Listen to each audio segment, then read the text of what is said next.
Cookie রান্নাবাটিতে আপনাদের সবাইকে স্বাগত জানাই।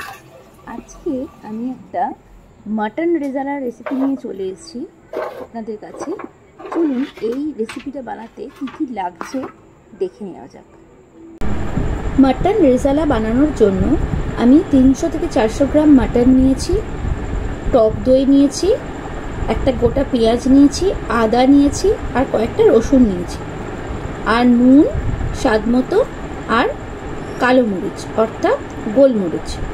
এখানে আপনারা সামরিচও দিতে পারেন। এবার মাটনটাকে ম্যারিনেট করে নেব।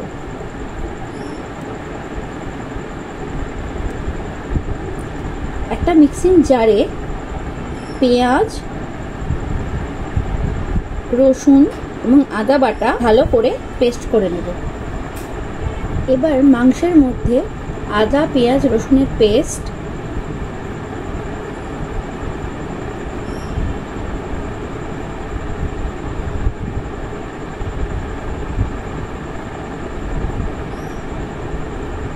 ফেটিয়ে রাখা টক দই,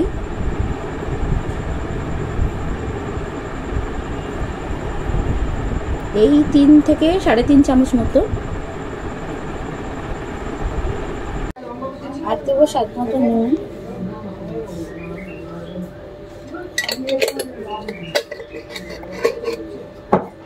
আর মরিচ গুঁড়ো। আমি ব্ল্যাক পেপার দিচ্ছি, আপনারা চাইলে সামরিচ গুঁড়ো দিতে পারেন। এটি ফ্লেভারটা খুব ভালোবাসে।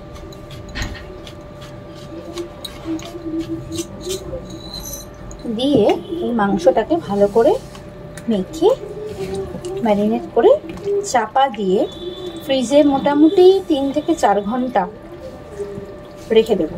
তাছাড়া আপনাদের যদি হাতে সময় কম থাকে আপনারা 2 ঘন্টাও রাখতে পারেন।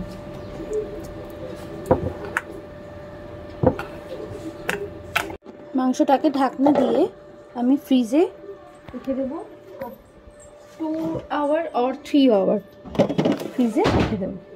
মাটনটা যেটা ম্যারিনেট করে ফ্রিজে রেখে দিয়েছিলাম সেটা বার করে নিয়েছি যাতে এটা রুম টেম্পারেচারে চলে আসে। এবারে আমি শুকনো খোলার মধ্যে একটু সাজিরে, একটু সামরিচ, একটু গোটা ধনে আর একটা জয়িত্রী একটু শুকনো খোলার মধ্যে ভেজে নেব। আপনারা চাইলে এখানে ব্ল্যাক পেপারও দিতে পারেন, কিন্তু সাজিরের গন্ধটা, সামরিচের গন্ধটা বেশ সুন্দর আছে। অল্প করে, জাস্ট কম আছে, অল্প করে একটু শুকনো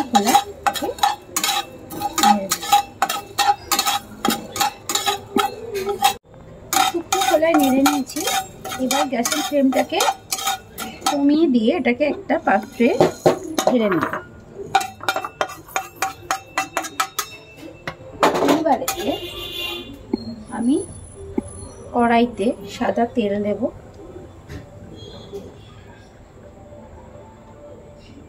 একটু অল্প করেই সাদা তেল দেবো, কারণ যেহেতু মাটনের মধ্যে চর্বি থাকে। আর ঘি দিয়ে দেবো। সাদা তেলের সাথে একটু আমি ভালো ঘি অ্যাড করছি, একটু কম করেই দেব। দিয়ে দিলাম। তেলটা গরম হতে দেবো। গ্যাসের আঁচটাকে একটু জোর করলাম, তেলটাকে গরম হতে দেবো।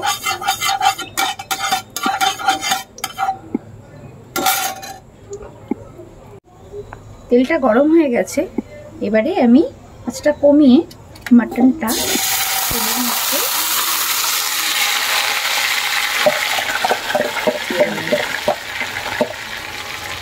সাথে একটু ধুয়ে, বাটিটা ধুয়ে একটু জলও অ্যাড করে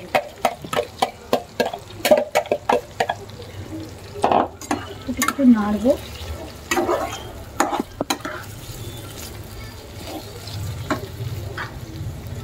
এটাকে একটু হতে দেবো। শুকনো খোলায় যে মশলাটা নেড়ে নিয়েছিলাম ওইটা একটু মিক্সিতে গুঁড়িয়ে নেব।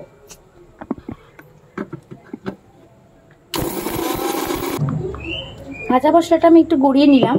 এবার এখানে আমি একটা পেঁয়াজকে কুচি করে রেখেছি, একটা পেঁয়াজ, একটা মিডিয়াম সাইজের পেঁয়াজকে এটাকেও একটু মিক্সিতে পেস্ট করে নেব। পেঁয়াজটা দেখুন আমি মিক্সিতে পেস্ট করে নিয়েছি। এইবারে আমি কড়াইতে যে মাটনটা বসিয়েছিলাম সেটার মধ্যে গুঁড়ো মশলা কিছুটা পরিমাণ দিয়ে দেব।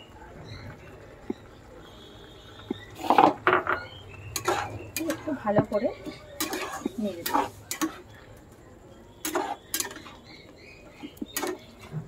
পেঁয়াজ বাটাটাও দিয়ে দেব এবং ততক্ষণ কম আঁচে নাড়বো যতক্ষণ না পেঁয়াজ আদা রসুনের কাঁচা গন্ধটা চলে যায়।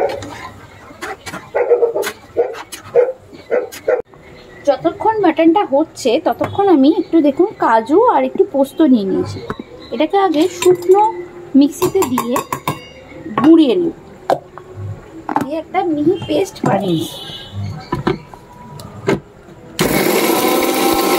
আঁচটা একটু বাড়িয়ে একটু মাটনটাকে সময় একটু কষিয়ে নেব যতক্ষণ না পেঁয়াজ আদা রসুনের কাঁচা গন্ধটা বেরিয়ে মানে চলে যায়, তেলটা যতক্ষণ না বেরোয় ততক্ষণ একটুখানি মাটনটাকে কষিয়ে নেব। কষাতে থাকবে এবং এবার আঁচটাকে কমিয়ে মাটনটাকে চাপা দিয়ে দেবো, দিয়ে 10-15 মিনিট রেখে দেবো। যেই গুঁড়ো ভাজা মশলাটা বানিয়ে নিয়েছিলাম তার মধ্যে একটু চিলি ফ্লেক্স অ্যাড করে দেবো। যদি আপনাদের বাড়িতে চিলি ফ্লেক্স না থাকে তাহলে আপনারা শুকনো লঙ্কাকে একটু শুকনো খোলায় নেড়ে আপনি গুঁড়িয়ে দিতে পারেন, অ্যাড করে দেবো। এটা তো আমার কষানো হয়ে গেছে। এবার যেহেতু এটা মাটন সেহেতু এটাকে প্রেসারে দিতে হবে সিদ্ধর জন্য। এটা যদি চিকেন সেরকম এরকমভাবে আপনারা চিকেনও বানাতে পারেন, সেক্ষেত্রে চিকেনটা দেওয়ার প্রয়োজন হয় না, চিকেনটা যেহেতু নরম হয়ে যায়। বাট এটাকে এবারে আমাকে প্রেসারে দিতে হবে।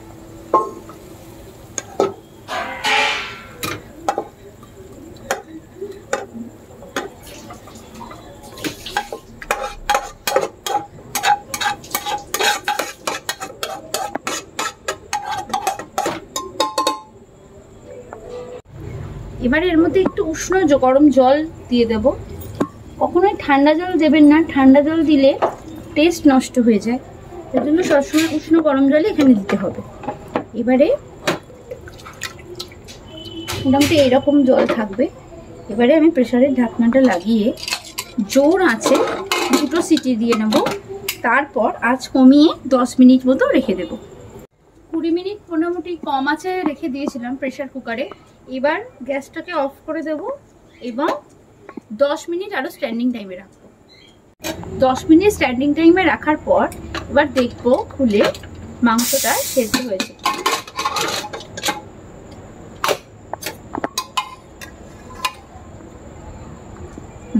মাংসটা সেদ্ধ হয়ে গেছে। এবারে গ্যাসের ফ্লেমটা অন করব। অন করার পর এখানে যে পোস্ত আর কাজু বাদাম বাটাটা রেখেছিলাম সেইটা এবারে তার মধ্যে দিয়ে দেব, আর এর সাথে সাথে যে ভাজা মশলাটা করেছিলাম সেটাও দিয়ে দেব, আর এক ফোঁটা মিঠা আতর,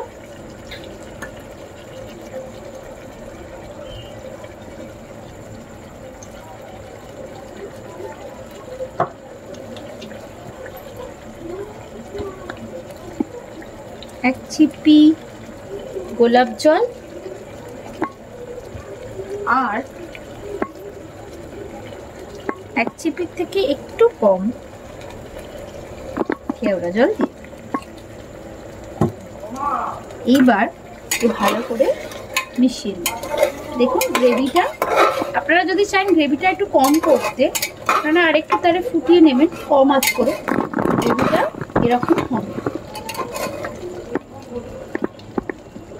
আঁচটা কমিয়ে দিলাম, দিয়ে হালকা ফুটিয়ে নামিয়ে নিব।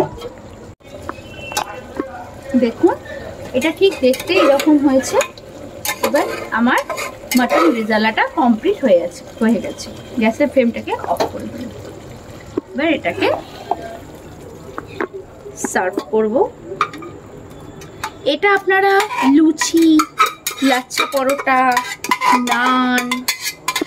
নান পুরি সাথে ট্রাই করতে পারেন। তাহলে দেখলেন তো কত সহজ উপায়ে বানিয়ে ফেললাম মাটন রেজালা। আপনারা এই রেসিপিটা অবশ্যই ট্রাই করবেন এবং ভালো লাগলে আমার চ্যানেলটাকে লাইক, শেয়ার অ্যান্ড সাবস্ক্রাইব করতে ভুলবেন না। তাহলে দেখা হচ্ছে পরবর্তী রেসিপি নিয়ে। আজকের জন্য টাটা।